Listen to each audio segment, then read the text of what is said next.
Hi ನಮಸ್ಕಾರ ಎಲ್ಲರಿಗೂ welcome back to my channel Pushpa vlogs. ನಾನು ಕೂಡ ಇವತ್ತು ಸ್ವಲ್ಪ ತಲೆಯಲ್ಲೆಲ್ಲ ಹಗ್ರ ಆಗಿಬಿಟ್ಟಿತ್ತು ಅಂತ ನಿಂಬೆಹಣ್ಣು ರಸ ಹಚ್ಕೊಳ್ತಾ ಇರ್ತೀನಿ ನಾನು 1 ಮಂತಿಗೆ ಒಂದು ಸತಿ. ಹಾಗಾಗಿ ಇಲ್ಲ ನಮ್ಮಮ್ಮ ಬಂದರೆ ಇಲ್ಲ ಈ ರೀತಿ ಪಕ್ಕದ ಮನೆ ಆಂಟಿ ಹತ್ರ ಹಚ್ಚಿಸ್ಕೊಳ್ತಾ ಇರ್ತೀನಿ. ಆಂಟಿ ಹತ್ರ ನಾನು ಕೂಡ ಹಚ್ಚಿಸ್ಕೊಂಡೆ. ಸ್ವಲ್ಪ ನಿಂಬೆಹಣ್ಣ ಅಂದರೆ ಅದೇ ರೀತಿ ಹೋಳು ಮಾಡಿ ಇರುತ್ತೆ ಈ ಥರ ಹಚ್ಕೊಂಡೆ, ಕಡಿಮೆ ಆಗುತ್ತೆ. ನಾನು ಸುಮಾರು ಸತಿ ಟ್ರೈ ಮಾಡಿದ್ದೀನಿ.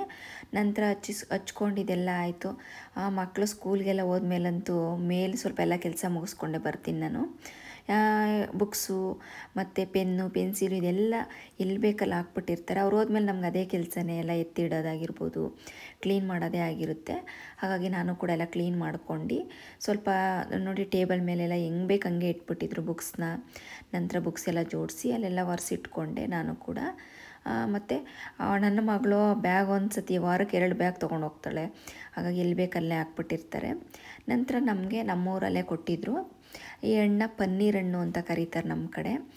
ಬಟ್ ಬೇರೆ ಕಡೆ ಏನು ಕರೀತಾರೋ ಗೊತ್ತಿಲ್ಲ. ಹುಡುಗರಿಗೆಲ್ಲ ತೊಳೆದಿಡೋಣ ಅಂತ ಆಗ್ತಾಯಿದೆ. ನಂತರ ನಮ್ಮದ್ರಲ್ಲೇ ಪಪ್ಪಾಯ ಕೂಡ ಬಿಟ್ಟಿತ್ತು, ಅದನ್ನು ಕೂಡ ಕಿತ್ತಿಟ್ಟೆ. ಬೆಳಗ್ಗೆ ಸ್ಕೂಲಿಗೆ ಆಗುತ್ತೆ ಸ್ನ್ಯಾಕ್ಸ್ಗೆ ಅಂತ. ನಂತರ ಹುಡುಗರು ಬರೋ ಅಷ್ಟೊತ್ತಿಗೆ ಆಮ್ಲೆಟ್ ಸಹ ಮಾಡಿಟ್ಟು ಹುಡುಗರು ಬಂದ ತಕ್ಷಣ ಕೊಡೋಣ ಅಂತ ರೆಡಿ ಮಾಡಿದೆ. ಇದಿಷ್ಟು ಇವತ್ತಿನ ವಿಡಿಯೋ. Thank you.